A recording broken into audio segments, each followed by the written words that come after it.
안녕하세요, 구독자 여러분. 저는 30대 후반 8살 아이의 엄마이자 직장인입니다. 이혼한 지는 지금 2년째입니다. 저는 이혼하고 나서 운 좋게 더 좋은 조건의 회사로 이직을 성공해 친정집 근처에서 아이 키우며 살고 있어요. 미리 말씀드리자면 제 아이가 실은 몸이 아픈 아이입니다. 아이가 30주 못 채우고 조산으로 태어난지라 아주 어린 아기 때부터 참 여러 가지 고비가 많았습니다. 저는 아들 하나 있는 거 건사하느라고 둘째는 생각도 하지 않았고요.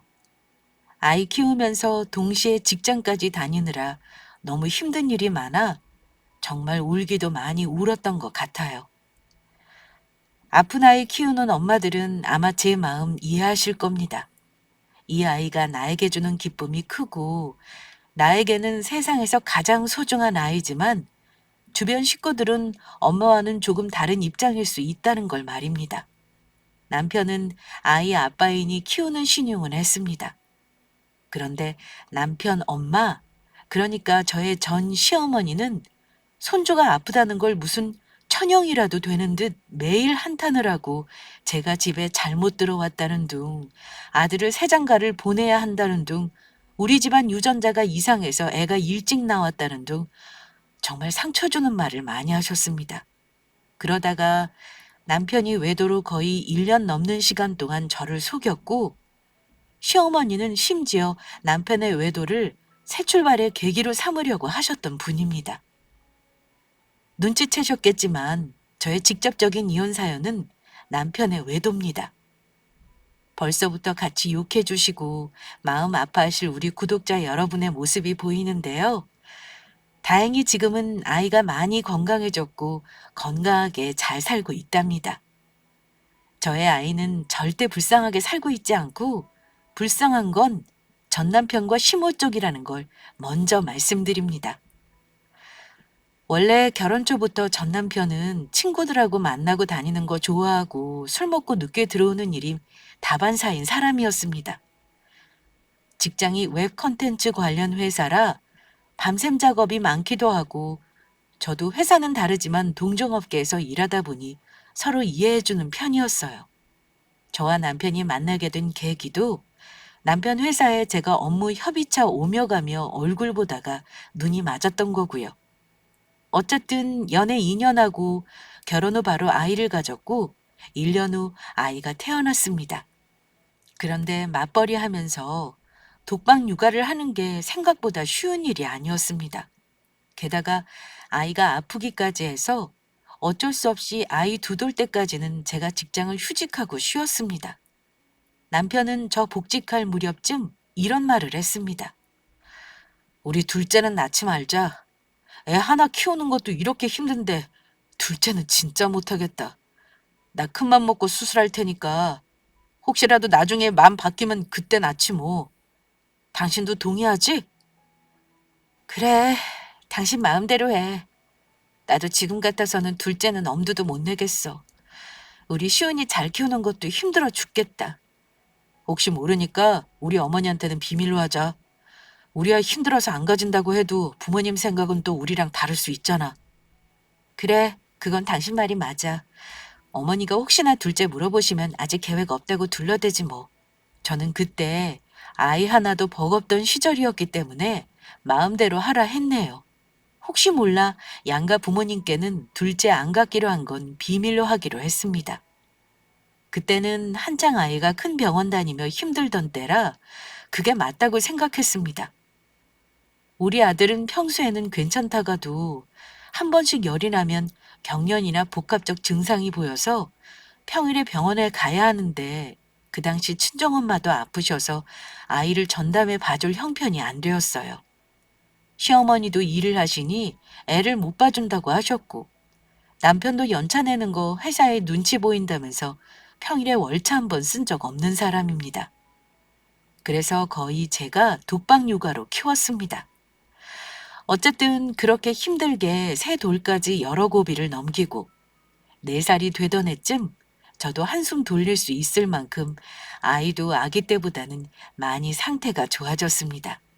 시력도 안 좋고 다른 아기들보다 걸음마도 느렸고 말도 느린 편이었지만 두 발로 걸을 수 있고 밥도 잘 먹고 정상범주에 들어왔다는 것만으로도 저는 감사했습니다. 친정 식구들은 제가 얼마나 아이에게 지극정성으로 했는지 알기 때문에 다 엄마가 애쓴 덕이라고 얼마나 가슴을 쓸어내리셨는지 모릅니다. 엄마는 저랑 아이가 고군분투하는 거 보시면서도 늘 옆에서 도와주지 못해서 마음 아파하셨습니다. 특히 남편이 저를 옆에서 많이 도와주지 않는 걸 다 눈치채고 계셨기 때문에 더 속상해 하셨어요. 대체 이 서방은 시은이 아빠가 아니라니? 왜 너만 이렇게 힘들게 시은이 엄마 노릇을 하는 거야? 어쩜 결혼할 때보다 지금 더 비쩍 마를 수가 있는 거야? 어? 엄마가 조금 몸이 회복하면 옆에서 도와주고 싶은데 지금 당장 그럴 수도 없고. 아이고, 엄마가 너 보면 마음이 아파 죽겠다. 엄마, 그래도 우리 시은이 아기 때 생각하면 지금 정말 편한 거야. 알잖아요. 나 울면서 회사 다닌 거. 점점 나아지고 있으니까 걱정하지 마요. 점점 나아진 건 엄마도 알아. 다 네가 애쓴 덕이 아니고 뭐겠니?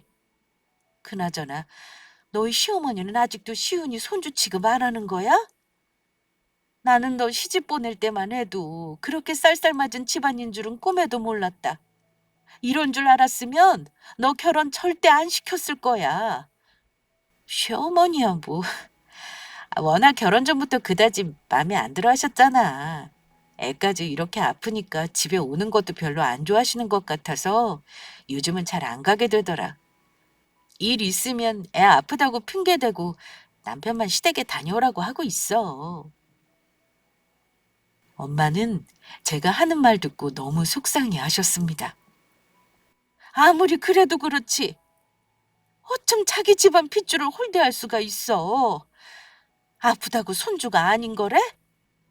아, 나는 도저히 그 집안 사고방식을 이해할 수가 없다. 세상에 태어나서 살고 있는 애를 손주로 생각 안 하면 어쩔 거래? 어찌 사람이 이렇게 못돼 먹을 수가 있는 거야? 어?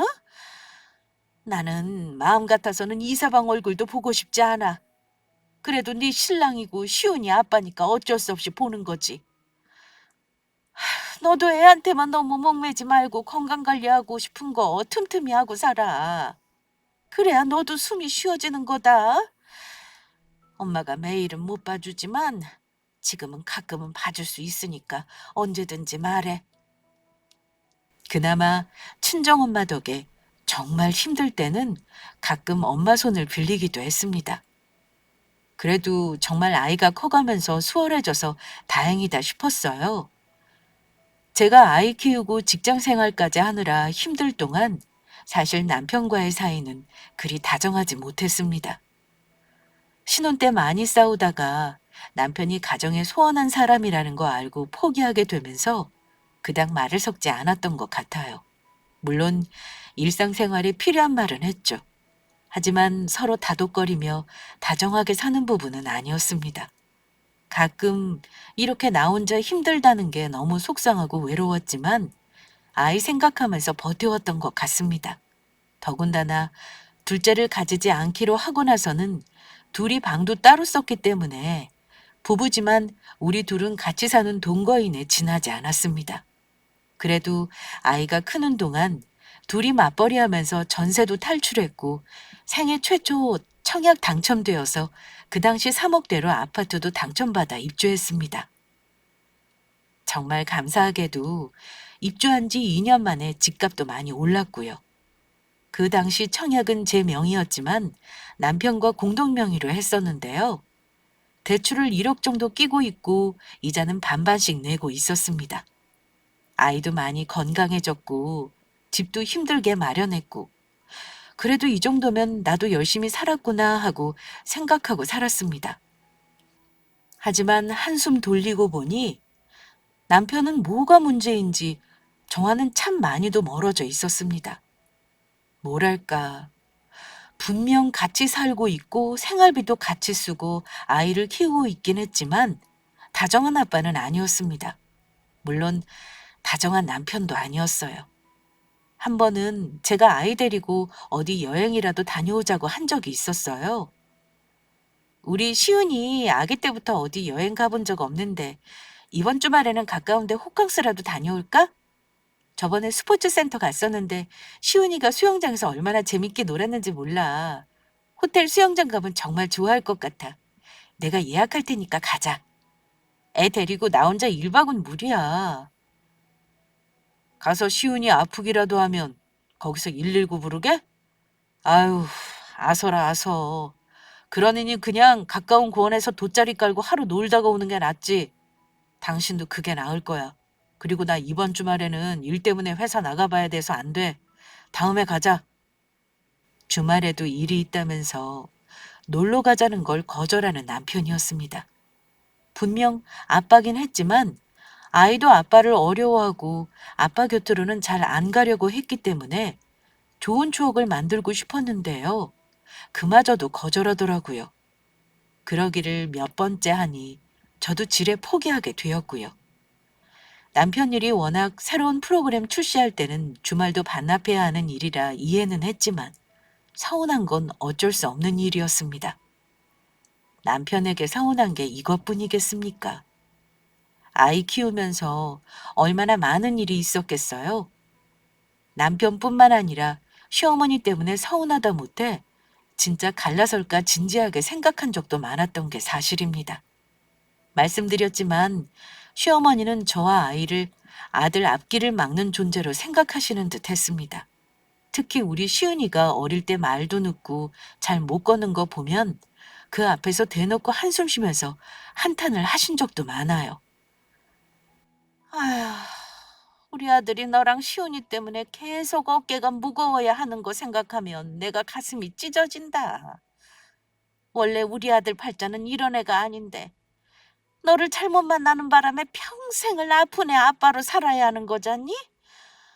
큰일 해야 하는 놈이 마누라랑 애 때문에 팔목 잡혀 사는 게 보니까 내가 얼마나 마음이 안 좋은 줄 알아?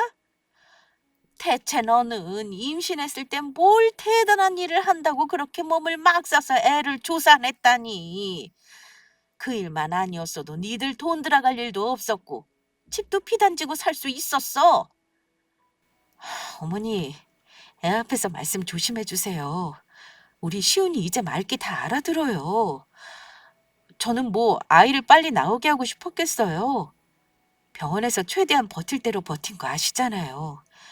저 혼자 애 만든 것도 아닌데 왜 시훈이 아빠 힘든 것만 생각하시는지 모르겠네요. 솔직히 애 아빠가 얼마나 육아를 도와줬다고 그러세요? 거의 저 혼자 키운 거 아시잖아요. 맨날 집에서 겉돌고 주말에도 본인 일 하겠다고 나가는 사람이에요. 애도 아프고 너도 맨날 축상을 하고 있는데 우리 아들이 집에 정을 붙이겠니?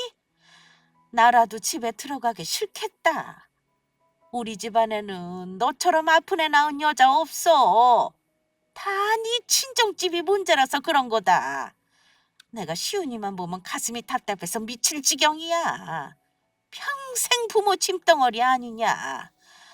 우리 아들이 여자만 잘 만났어도 마음껏 자기 능력 펼치고 잘 나갔을 놈인데 왜 내가 너랑 결혼시켰는지 평생 너랑 자식 건사다가 늙어 빠지겠구나. 어머니, 짐덩어리라뇨. 시훈이 어머니 첫 손주예요. 저한테는 제 목숨보다 소중한 아들이고요. 그런 식으로 말씀하실 거면 저 다음부터 여기 안 올래요. 저는 어머니 말을 듣고 너무 화가 나서 결혼해서 처음으로 화까지 냈습니다. 그전에는 시어머니가 서운한 말을 해도 다 참고 넘겼지만 우리 아들에게 짐덩어리니 하는 말은 정말 못 참겠더라고요. 그래서 안 온다고 했더니만 어머니가 하시는 말씀이 더 가관이었습니다. 그래, 너는 앞으로 시훈이랑 명절에는 오지 말어라. 원 친척들 와도 내가 자랑을 못해. 우리 아들 힘든 거 보여주기 싫으니까 그냥 오지 말어. 생각 한번 잘했다. 어머니도 참 못된 게요. 막상 당신 입으로 오지 말라고 해놓고는 제가 진짜 안 가니까 나중에 들은 말로는 싹수가 없다고 했답니다. 아픈 애 핑계로 시댁에 가기 싫어하는 며느리를 만들어 놨더라고요. 시어머니는 아기를 보러 온 친척들 앞에서도 저를 깔아내리거나 욕을 하셨고, 아이가 저를 닮아서 인물이 별로라는 둥, 아이 아픈 게 제 탓이라는 모욕적인 언사를 하신 분입니다. 같이 있는 친척들이 오히려 민망해할 정도였습니다. 그럼에도 본인은 늘 떳떳하고 다른 며느리들은 다 멀쩡한 아이를 낳고 자기 남편과 시어머니를 떠받든다며, 저는 그렇지 않다며 요즘 며느리들은 참 편하게 산다며 비꼬기까지 하셨습니다. 참다 못한 제가 남편에게 어머니의 일들을 이야기하고 중재를 요청하였으나 욕먹는 건 저였고, 저는 더욱더 지쳐갔습니다. 참다 제가 한번 언성을 높였더니 그 일로 서로 사이가 틀어져서 제가 시댁에 가는 거 불편해했습니다. 그래서 명절에는 어머니 말대로 남편만 보내고 안 갔어요. 남편 위로 6살 많은 시누이가 하나 있는데, 시누이도 어머니를 닮아서 참 못된 게요, 저에게 세상에 우리 엄마 같은 시어머니는 없다고 편을 들어주더라고요. 우리 엄마는 예전에 시집살이를 고되게 하셨던 분이라 올케한테는 진짜 시집살이 안 시키는 거야. 막말로 올케가 우리 집 시집 와서 좋은 일 있었던 것도 없는데 이만큼 집도 사고 살만해진 거 다 내 동생 덕인 줄 알아. 애 아픈 건 알지만 며느리 도리도 잘하고 내 동생 좀 잘 챙겨. 행색이 저게 뭐냐? 올케는 멀쩡하게 하고 다니면서 내 동생 옷은 저게 뭐냔 말이야. 제가 살림에 육아까지 다 하는데 남편 옷 입는 것까지는 못 챙겨요. 남편이 아들은 아니잖아요. 먹고 입는 건 알아서 챙기니까 저한테 그런 말씀 마세요. 시훈 아빠 지금까지 살면서 시훈이 기저귀 10번이나 갈았을까요? 목욕은 한 20번 시켰을라나요? 아마 젖병도 안 씻어봤을걸요? 그런 건 모르시면서 저한테 뭐라 하지 마시라고요. 그러면 시어머니와 신우 둘 다 혀까지 차면서 저를 나무라시기 일쑤였습니다. 가재는 개편이고 팔은 안으로 굽는다는 말이 딱 맞더라고요. 그러니 제가 결혼 생활이 얼마나 힘들었는지 다들 짐작이 가시죠? 남편과의 사이도 별로였고 시어머니와는 뭐 거의 최악이었다고 말씀드릴 수 있겠네요. 하지만 더 최악인 일이 그 뒤로 일어나게 됩니다. 결혼 생활이 재미없고 서운한 게 많아도 저는 아이 때문에 참고 살았는데, 제가 힘든 시간을 보내는 동안에 남편은 나름 자기 재미를 찾으며 할 거 다 하고 살았다는 걸 알게 되었거든요. 그제야 저는 그동안 제가 애한테 매달려 남편의 사생활을 너무 몰랐다는 걸 깨달았습니다. 남편이 야근과 출장 외박을 자주 해도 저는 다른 이유가 있어서 그랬을 거라고 생각을 못했어요. 제가 남편의 딴짓을 알게 된 건 제가 시댁에 가지 않던 명절 때였습니다. 남편이 저에게 말하길 명절에 시가 식구들과 여행을 간다는 겁니다. 이번 추석에 당신 어차피 우리 집에 안 갈 거지? 우리 엄마도 올해부터는 제사 안 지내신다고 하니까 모처럼 가족들이랑 여행 가려고 예약했거든? 누나네 식구들하고 전부 같이 갈 거니까 당신은 불편하면 안 가도 돼. 저는 안 가도 된다는 남편 말이 반가웠습니다. 당연히 그런 가족여행은 가고 싶지 않았습니다. 나는 그럼 시훈이랑 우리 친정 가 있을게. 당신이 가족들이랑 재밌게 놀다 와. 그래? 어차피 당신 가봤자 어머니 신경 쓰이고 애 때문에 힘들 거라 생각했어. 그럼 내가 모시고 다녀올게. 남편은 그해 추석은 3박 4일로 시가 식구들과 제주도로 여행을 가겠다고 했습니다. 제 입장에서는 서운한 거 전혀 없었어요. 오히려 애랑 친정이 가는 게 좋았습니다. 그런데 제가 친정에서 지내는 동안 남편이 제주도에서 뭐 하는지 궁금한 거예요. 그도 그럴 것이 출발할 때도 그렇고 도착해서도 문자 한 번이 없더라고요. 신우이가 살짝 관종이라 SNS를 하고 있는 거 알고 있었던 저는 신우 SNS에 혹시 여행 사진이 있나 들어가 봤습니다. 당연하게도 제주도 여행 사진이 올라와 있더라고요. 그런데 제가 거기서 아주 이상한 사진을 몇 장 보고 말았습니다. 온 가족이 찍은 사진에 신우이가 적어놓은 말이 의아했습니다. 가족 사진, 너무나 즐거운 여행, 예비 올케 덕에 사치스러운 여행 이런 식으로 적어놨는데 그 사진 속 남편 옆에 30대 초반으로 보이는 세련된 여자 하나가 같이 있는 겁니다. 여자의 촉이라는 거 무시 못하는 게요. 저는 그 사진 속의 남편의 표정을 보자마자 알았습니다. 이 사람이 지금 굉장히 설레어하고 있는 얼굴이라는 걸요. 그리고 옆에 같이 있기만 하는 것이 아니라 팔짱을 끼거나 여자가 남편에게 살짝 기대어 있는 등 누가 보면 마치 부부라고 생각할 만한 사진이었습니다. 저는 정신없이 신우의 SNS 사진들을 훑어내렸습니다. 그런데 그게 다가 아니더라고요. 신우이는 대체 무슨 생각으로 당당하게 그런 사진을 올려놨던 걸까요? 무려 8개월 전부터 이상한 조짐이 있었던 걸 알 수 있었습니다. 저 모르게 시댁 모임이 있을 때면 식사도 한 것 같더라고요. 그것도 호텔 뷔페 같은 비싼 곳에 갔던 걸 자랑하듯 올려놓고는 예비 올케 덕에 이런 데도 와본다고 써놓았더군요. 심지어 누군지 모를 그 여자가 선물 공세도 많이 한 듯 보였습니다. 저는 차마 써본 적도 없는 비싼 브랜드의 화장품이나 가방 등 사진을 자랑하듯 올려놓았더군요. 예비 올케라는 말이 뭐겠어요. 우리 시댁에는 아들이라고는 남편밖에 없고 신우 남자 형제는 남편놈 뿐이었습니다. 버젓이 올케인 저와 조카도 있는데 예비 올케라뇨. 그리고 우리 시훈이의 사진은 단 한 장도 없었습니다. 마치 저와 시훈이의 존재를 부정하듯이 말입니다. 가족 여행에까지 제가 모르는 여자가 동행했다는 건 이미 저 모르게 남편이 사진 속에 제가 모르는 여자와 깊은 관계라는 걸 말해주는 게 아니고 뭐겠어요?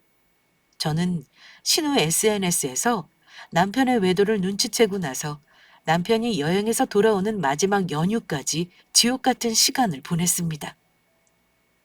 남편의 노트북과 컴퓨터를 뒤졌고 저장해 놓은 인증서 비번을 제가 알고 있었기 때문에 어렵지 않게 그동안 남편의 카드 내역도 확인할 수 있었습니다.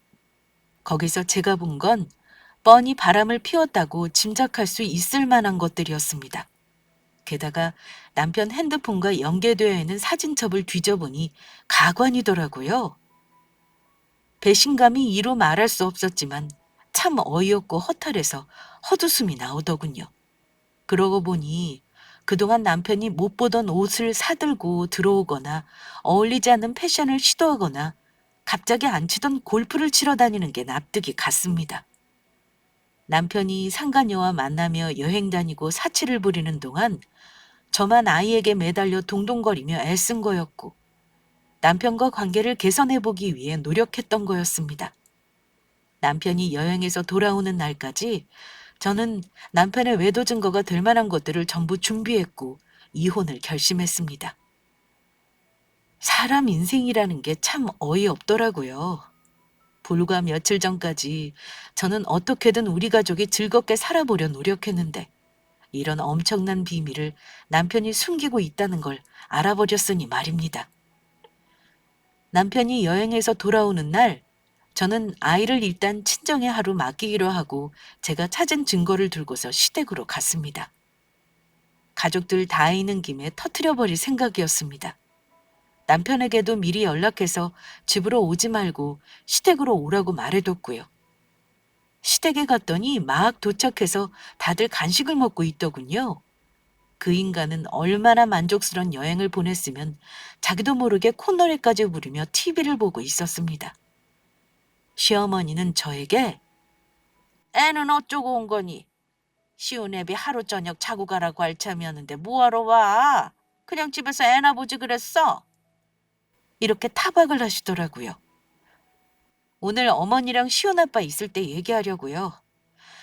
다들 이거 보시고 저한테 설명 좀 해주시겠어요? 저는 남편과 시어머니 앞으로 제가 그동안 모은 증거 자료들을 내밀었습니다. 그걸 본 시모와 남편이 놀란 건 당연했고요. 특히 시어머니는 이걸 어찌 알았느냐는 듯 처음에는 아무 말도 못 하시더라고요. 그래도 양심은 있어서 아들이 다른 여자를 만나는 걸 알고 있었다는 게 나쁜 일인 줄은 알았나 봅니다. 저는 남편에게 말했습니다. 발뺌할 생각은 하지 마. 나 다 알고 있어. 그동안 당신이 나 속이고 어머니며 신우며 당신 식구들까지 전부 나 속이면서 기만한 거. 그동안 당신 시어머니 등에 업고 당당하게 이중생활하니까 좋았니? 당신 누나는 아예 이 여자가 옳게라고 생각하던데 나 보란 듯이 SNS에 올려놓은 건 무슨 의도야? 나더러 빨리 알아채고 이 집에서 떨어져 나가라는 거잖아. 대체 나한테 왜 이러는 거야? 나 결혼해서 지금까지 어찌 살았는지 몰라? 그런 나한테 당신 가족들이 어쩜 이럴 수가 있어? 그러자 남편은 자포자기한 듯 말했습니다. 당신이 먼저 알게 될 줄은 몰랐네. 솔직히 말하면 나도 일이 이렇게 될 줄은 몰랐어. 당신이 다 알았다니 어쩔 수 없지. 회사의 같은 팀 여직원이다 보니까 자주 보다가 그렇게 됐다. 어차피 나랑 이혼하겠다고 마음먹은 거 아니야? 내 잘못이니 어쩌겠어. 당신이 하자는 대로 해줄게. 뭐? 내가 하자는 대로 한다고? 그 여자 같은 팀이면 당신이 유부남인 것도 안다는 거잖아. 내가 어떤 행동을 할 줄 알고 하고 싶은 대로 하라 그래? 나도 당신 회사에 아는 사람 많아. 내가 회사 찾아가서 깽판 치면 그것도 감수하겠다 이거네? 그래, 나 그 정도로 그 여자 좋아해. 솔직히 말하면 당신하고 이혼하는 한이 있어도 붙잡고 싶어. 저는 남편의 태도에 치가 떨렸습니다.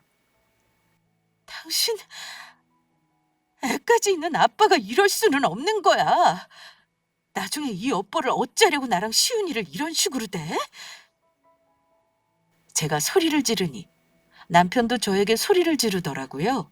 그런데 한다는 말이 너무나 이기적이었습니다. 나야말로 당신하고 결혼해서 인생 망했어. 솔직히 말하면 시은이한테도 정도 없고 꼴도 보기 싫어. 평생 저당 잡혀 사는 기분이라고. 우리가 결혼하고 애 낳고 나서 정상적인 부부로 산 적이 있어? 나도 지겹다고. 맨날 그놈의 애 타령 당신이 원하는 대로 다 해. 대신 나랑 이혼만 해줘. 부부싸움이 격렬해질 것 같은 조짐을 보이자 시어머니가 끼어드셨습니다. 시은애미, 나 좀 보자. 이렇게 싸울 거 없어. 이미 나나 우리 집 식구들은 다 아는 일이니 어쩌겠니. 일단 내 말 들어봐라. 나도 처음에는 저놈이 여자 만나는 거 눈치채고 말렸어. 나라고 설마 아들을 부추겼겠니? 근데 저놈이 자기도 숨 좀 쉬고 살자는데 어쩌겠냐? 어? 그리고 알고 보니까 만나는 아가씨가 회사 사장 딸이란다. 우리 아들 유부남인 거 다 알면서도 다 감수하고 만난 거야. 이게 다 우리 아들 능력 있고 잘난 거 알아본 게 아니고 뭐겠어. 내가 곰곰이 생각해봐도 이게 우리 아들 진짜 인연이다 싶어서 고민 많이 했다. 이번 여행 다녀와서 안 그래도 교통정리 할 생각이었어. 어차피 너도 다 알아버려서 우리 아들이랑 살 생각 없을 거 아니냐. 그러니 이쯤에서 그냥 이혼해라. 저는 어머니 입에서 이혼 소리를 듣고 경악했습니다. 게다가 그 상간녀의 정체가 남편이 다니는 회사 사장의 딸이었다는 겁니다. 이걸 두고 남편이 능력이 좋다고 해야 하는 건지 참 우프더군요. 그 여자는 왜 하필 내 남편이랑 눈이 맞았을까요? 어머니는 사장 딸이 남편과 바람난 여자라는 걸 알고 바람 피운 남편을 말리기는커녕 부추겼던 겁니다. 이혼을 해도 내가 먼저 하자 그래야지 왜 잘못한 사람 쪽에서 이혼하라 말아 하세요? 이혼하라고 하면 제가 네 알겠습니다 하고 발 빼줄 것 같았나 봐요. 그럼 아들 냉큼 새 출발시키시려고요? 누구 좋으라고 제가 순순히 이혼을 해요. 사장 딸이라고요? 그년이 미쳤다고 볼 거면 어머니 아들하고 결혼을 해준대요. 다시 한번 물어보세요. 그년 집에서 애 딸린 돌싱남이랑 재혼을 시켜줄지 한번 물어보시라고요. 시은 엄마, 이건 우리 엄마 말이 맞아. 어쨌든 모든 걸 다 한 마당에 둘이 부부로 사는 건 못할 짓이야. 당신이 하자는 대로 해줄 테니까 이혼하자. 내가 순순히 물러날 거라고 생각하지 마. 이혼 절대 곱게 못 해줘. 남편 놈까지 이혼하자는데 그 집에서 제 편은 아무도 없었습니다. 시어머니는 아마 남편 놈이 사장딸이랑 재혼하면 앞날이 창창할 거라고 생각했나 봅니다. 아들 세장가 보내는 걸 아예 확신하고 있더라고요. 네가 내 아들 낳아주면 너한테 집도 다 주마. 위자료? 너 챙겨달라는 대로 다 해줄 수 있어. 네가 시은이 때문에 힘든 거 알아. 네가 이혼하고 애를 맡아서 키운다고만 하면 아들이 모아놓은 돈도 전부 너한테 주고 이혼하라고 할 테니까 너도 잘 생각해봐라. 대체 얼마를 줄 수 있다는 건데요? 10억 주실 수 있으세요?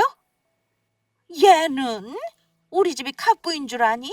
뻔히 다 알면서 10억 같은 소리를 해. 있는 돈 없는 돈 다 끌어모으고 저놈 돈까지 다 해서 3억 위자료로 주마. 위자료 3억 주면 너도 남는 장사지? 시어머니는 저에게 간 크게도 3억 위자료를 주시겠다며 아들과 이혼하라는 딜을 하시더라고요. 물론 제가 생각했던 위자료보다 훨씬 많은 금액이긴 했습니다.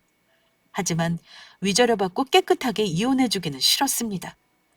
그래서 남편에게 집도 명의 넘겨달라고 했어요. 그럼 우리 집 명의 내 단독 명의로 바꿀게. 당신이 그동안 대출이자 낸 것만 돌려줄 테니 위자료 3억에 지금 집 명의 넘겨줘. 그럼 생각해볼게. 싫다고 하면 어쩔 수 없어. 소송에서 아주 시끄럽게 이혼하는 수밖에. 그렇게 해주면 빨리 협의 이혼 해줄 거야? 그럼 당신 원하는 대로 다 해줄게. 그렇게 하자. 뭐 집이야 내가 벌어서 또 사면 되는 거니까. 그렇죠, 엄마? 어머니는 집 명의까지 넘겨달라는 제 말에 남편이 동의하자 뭔가 떨떠름한 얼굴이긴 했습니다. 하지만 시모와 남편 놈은 이미 머릿속으로는 사장딸과 재혼해 그 회사가 자기들 것이 되는 것까지 꿈꾸고 있었기 때문에 이성을 상실한 상태였습니다. 이혼을 해야만 본인 인생이 잘 풀릴 거라고 아주 단단히 착각을 하고 있더라고요. 그날 이후 당연한 말이지만 남편은 집에서 나갔고 우리 부부는 별거를 시작했습니다. 그리고 몇 달간 별거 생활을 하면서 저는 이혼 준비를 해야 했습니다. 양가 부모님까지 이혼 문제 때문에 언성을 높이면서 집안 싸움이 되기까지 했어요. 어쨌든 결론만 말씀드리면요. 저는 남편과 결국 별거 5달 만에 협의 이혼했습니다. 위자료 3억 받고 집 명의 단독으로 바꾼 후 남편 집은 모두 정리했어요. 저는 그 동네가 싫어서 그 집은 전세를 놓고 회사가 멀어지긴 했지만 40분 거리 친정집 근처로 전셋집을 얻어 이사했어요. 변호사랑 상담했는데 이런 말을 해주더라고요. 결혼 6년에 위자료 3억을 받은 건 굉장히 드문 케이스예요. 아무리 남편이 유책이라고 해도 부부 공동 명의 재산을 협의 없이 한쪽에 주는 거 힘든 일이거든요. 차라리 무리하게 소송하지 마시고 실속 차리는 것도 괜찮은 방법이겠네요. 대신 고객님 억울한 마음은 상간녀 소송으로 승소하는 걸로 풀어드리겠습니다. 사실 변호사 말도 생각해보니 일리가 있더라고요. 시댁에서 해준다는 대로 받고 이혼하는 것도 나쁘지 않은 선택이라고 하길래 저도 고민 끝에 상간녀 소송만 진행하는 걸로 가닥을 잡았습니다. 저는 이혼 서류 정리하자마자 상간녀 소장을 그년 회사이자 남편의 회사로 날렸습니다. 물론 사장딸이라고 하니 상간녀 아빠인 회사 대표에게도 소장과 외도 증거를 고이 스크랩해서 직접 등기로 보내줬습니다. 그 후로는 한동안 저도 신변 정리하느라 바빠서 그 인간이 어찌 지내는지 몰랐습니다. 아무리 그 거지 같은 집구석이 미련이 없다고 해도 억울하고 분한 마음이 없다고 하면 거짓말일 겁니다. 이혼하고 나서 한동안은 저도 너무 힘들었습니다. 애 아빠라는 인간은 아이에게 미안하지도 않은지 저랑 이혼하고 싱글벙글 당장이라도 재혼할 것처럼 들떠 있었습니다. 그거 생각하면 자다가도 열불이 나더라고요. 그래도 시간이 약이라는 말이 맞는 게 점점 일상을 찾게 되긴 하더군요. 저는 저대로 열심히 회사 생활하면서 몇 달의 시간이 흘렀던 어느 날이었습니다. 전 남편 회사에 계약건이 있어서 종종 드나들 일이 있었던 저는 그 인간 회사 갈 때마다 혹시 마주치지 않길 바랬고 다행히 이혼하고 나서 한 번도 마주친 적은 없었습니다. 그런데 제가 다른 회사로 이직하게 되어 마지막으로 그 회사의 일 때문에 방문하게 된 날, 저는 아주 뜻밖의 장면을 보고 말았습니다. 점심시간이 지난 오후, 저는 전 남편의 회사 로비에 들어섰습니다. 그런데 그날따라 회사 로비가 굉장히 소란스러웠습니다. 사람들이 웅성거리며 큰 소리 나는 쪽을 에워싸고 있었는데요. 웬 여자의 비명이 들리고 중년 여성의 고함 소리가 들리더라고요. 무슨 싸움이 났나 하고 궁금해진 저는 사람들이 모여있는 곳에 가서 같이 구경을 했는데요.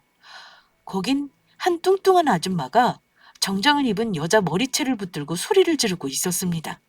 그런데 저는 그 사람들이 누군지 확인하고 경악할 수밖에 없었습니다.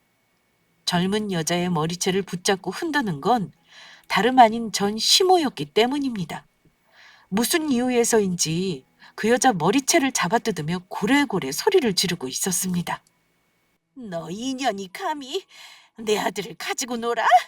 우리 아들은 내년만 믿고 이혼까지 했는데 이제 와서 뭐? 결혼까지 생각하고 만난 게 아니라고? 너 이년! 너 지금 네 아빠한테 가자. 어디서 유부남을 꼬시는 못된 버릇을 배워가지고 가정 파탄을 내놓고는 지금 와서 딴소리를 해. 너 이제 보니 악취미 있는 년이로구나. 유부남 꼬셔서 결혼하자 해놓고 버리는 게 취미니? 우리 아들 어쩔 거야? 우리 아들 인생 어쩔 거냐고? 왜 이러세요? 이거 놓고 이야기하시라고요. 저 만나달라고 꼬신 건 제가 아니라 아줌마 아들이라고요. 아줌마 아들 인생을 왜 내가 책임져야 하는데요? 저도 아줌마네 아들 전 와이프가 상간녀 소송하는 바람에 우리 집안 완전 발칵 뒤집혔어요. 지금 내 머리채 잡을 생각하지 마시고 아줌마 아들 자르지 말라고 우리 아빠한테 가서 싹싹 빌 생각이나 하시라고요. 뭐야? 내가 왜 네 아빠한테 가서 피냐? 딸 자식 교육 잘못시킨 내년 간수 차려라고 나야말로 네 아빠한테 가서 한 소리 할 일이지. 그래 좋아. 말 나온 김에 어디 한번 앞장서봐. 가서 얘기나 한번 들어보자. 왜 네 년이랑 우리 아들이랑 결혼 안 시킨다는 건지. 그건 당연한 거 아니에요? 저는 아줌마 아들이 이혼까지 하고 와서 저랑 결혼하자 그럴 줄 몰랐다고요. 저도 남이 씹던 껌 주워서 다시 씹기는 싫다고요. 뭐? 남이 씹던 껌?